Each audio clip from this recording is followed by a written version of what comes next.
In February 2023, we hosted the second OrangeClick Barcamp event, which happened in Lisbon, the capital of Portugal. At the event, we talked to Amazon sellers who shared their biggest failures, success stories. They revealed what tools they are using for their businesses and what they learned at the Barcamp event. Also, we had a chance to chat with the event sponsors who shared few useful tips to Amazon sellers as well. So watch this video and get a taste of what you might experience in the next OrangeClick Barcamp event. Maybe you can highlight a couple of tools that are like the most helpful for you, especially that you're running your business alone at this point. In terms of tools, I don't use too many tools. I just use Sellerboard for metrics and those kind of things. And then I have macros built into Google Sheets to help me optimize my PPC. So from tools, we're using Helium 10, like planning the new products, researching the niche, checking the market, and we're using Cashco Pro because like to daily checks how is it going on. I would say the biggest tool we use is Slack. I love the Slack and Slack discussions in threads. We use ClickUp as well to organize SOPs, processes, and all that stuff, which I love as well. We use so much stuff, it's crazy.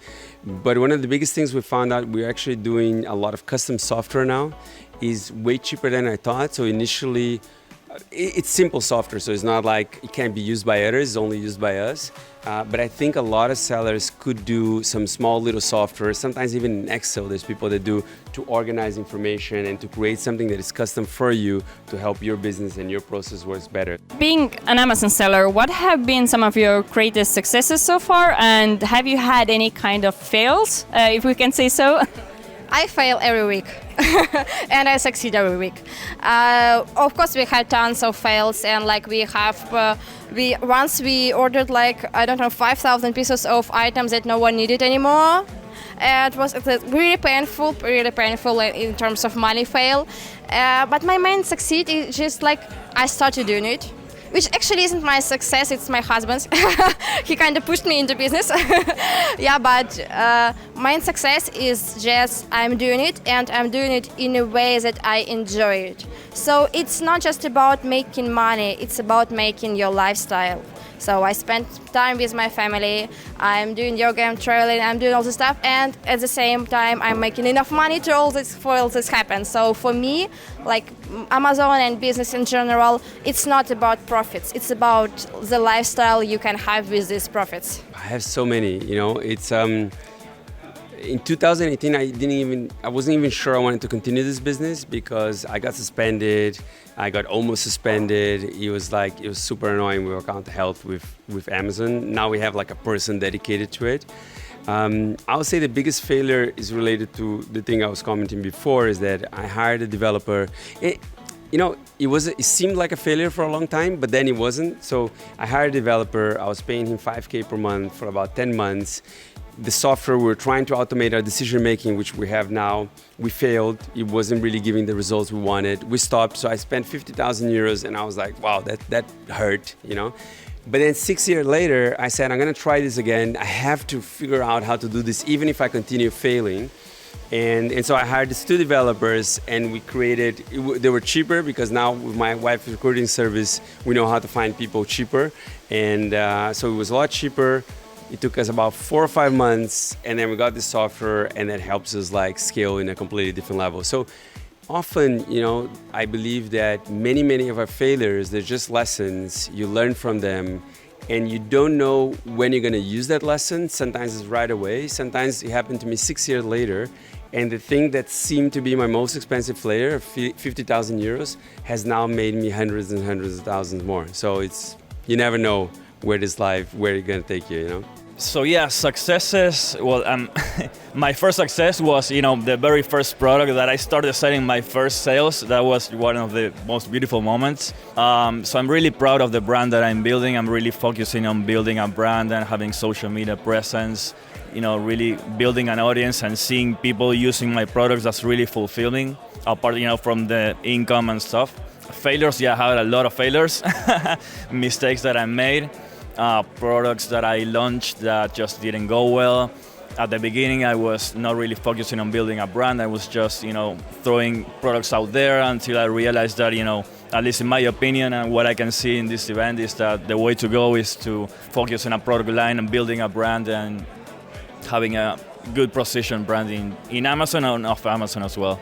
From this part, I will say that always use perfect tools, like tools that can show you what kind of market you are entering and how much money you have in your pocket. Because sometimes you can we start with one product and we think that it will be very nice and we should enter it and it's really easy, but the market has changed. And when we start launching the product, we see that our main competitor is having more than 60% of the market, and the market is huge, 1.5 or around 2 million a month. So the main thing, we cannot even enter 1%. It's so high demand and so hard to enter this market. So we just kick the product off. I wanted to ask, what is one thing or a couple of things that you have learned today, or the discussions that you have been participated in? Whoa, so many things. So if I have to pick one thing, is that, I've been a seller for many years. I don't have a team yet. I'm scaling my business year after year. But, speaking with other sellers, getting other perspectives, especially with, high-level sellers bigger than me, I'm beginning to realize that one of my maybe showstoppers in order to increase my my business is myself. Is that I want to do everything myself. Not really focusing on building a team, delegating, hiring. Started with the hiring process, and I'm beginning to realize that one of the key factors if you really want to hit a big success in this business. So yeah.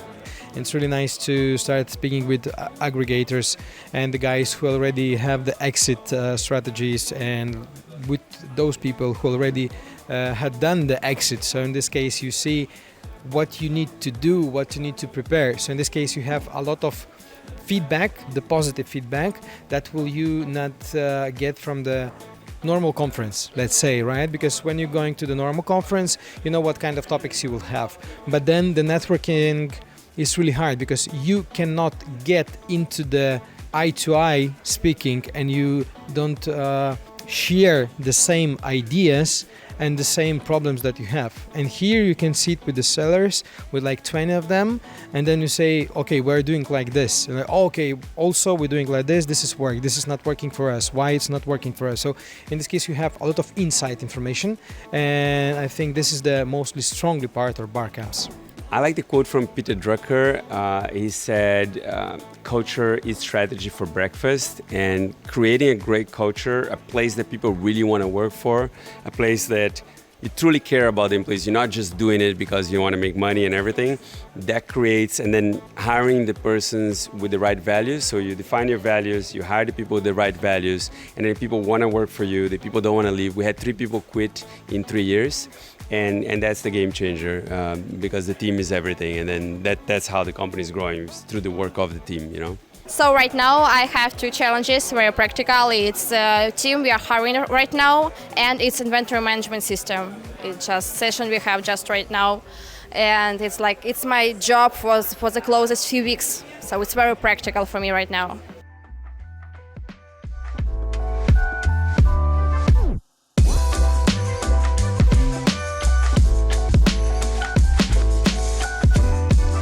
Jim, please introduce yourself and how do you help Amazon sellers? Hi, Augustus. So I work with Getida. We do FBA reimbursements. About 1 to 3% of FBA transactions qualify to be reimbursed. We identify transactions, we open cases manually, and we typically get sellers about 1 to 1.5% of their annual revenue back in free cash. So it's a lot of money for sellers, and we only charge on the cases that we successfully open and win. So it's a no-win, no-fee. We don't charge any money for the service. Only when we win a case, we then charge after that money's back with the seller. What's your record? How much you extracted for some seller just with your service?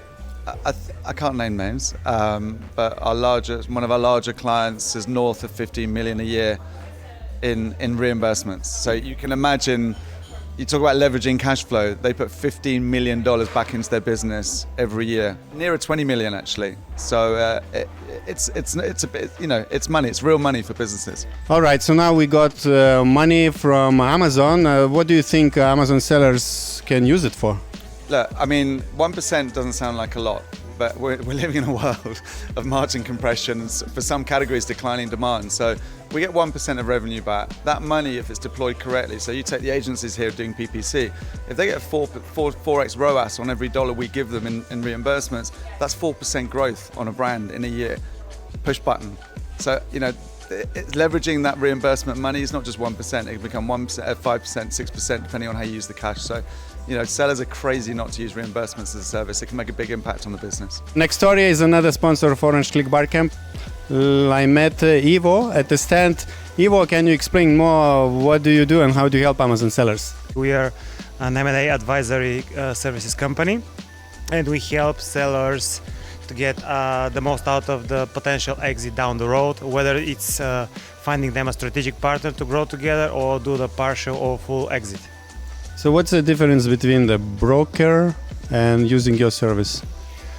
I would say that the main difference is that the brokers are very much focused on the deal itself, flipping it in the very last mile, whereas we are engaging with sellers in a much earlier stage, and we work together to optimize their business and present it in the best way so they can achieve higher valuation. Let's say we have a seller who is like really on the top now and he wants to sell himself or sell the brand, but he recognizes that his books and his paperwork is really not organized. There is maybe no systems. Any advice for this kind of seller? It's now to sell, but a lot of things are not in order.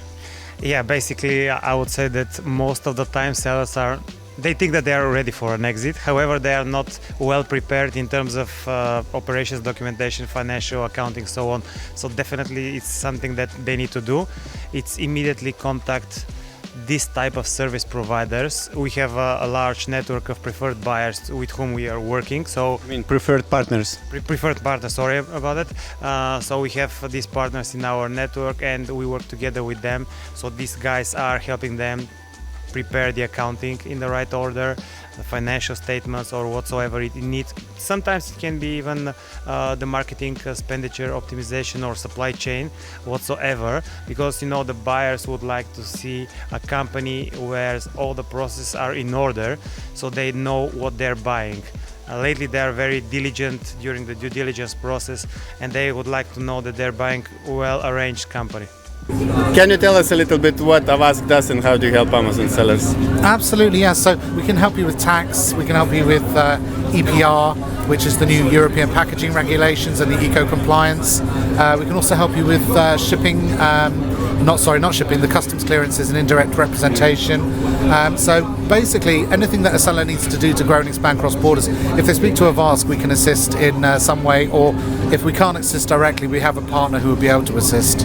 And what would be your one suggestion for sellers which want to expand to international e-commerce? I would recommend that you look at your marketplaces, what you're selling and where you're selling them, and perhaps do some marketplace diversification. So not necessarily just rely on one marketplace to sell everything, because Europe's got so much out there to offer on different marketplaces, and each country has got something unique to offer. Like for example, in Poland you might want to consider Allegro, or Cdiscount in France, or you might even want to try Otto or Kaufland if you're going into Germany. So realistically you should do lots of research and make sure your products are ideally placed for the market you're entering into. So AMZ Pathfinder is one of the sponsors of Orange Click Barcamp, and let's talk to Miguel. Can you give us a little bit more information how you help Amazon sellers? So usually we just help sellers simply sell more on Amazon due to ads. We do Amazon ads, Google ads, also DSP, and also some other stuff. So we're branching out into listing optimization right now as well. So it's also both organically and paid. So that's like in a nutshell, like the core business of what we do. Yeah. So what do you think? What makes the PPC agency like AMZ Pathfinder or others a good one, like for Amazon sellers? I just like very good results for the clients, you know. I think some other agencies are not that focused on it, but for us, I think we get like pretty good results within a pretty fast time as well. So within 3 months, from 1 to 3 months, you already see a massive difference if you onboard, for example, to what was previously happening. And I think if that's not happening, yeah, maybe you should look for somebody else probably.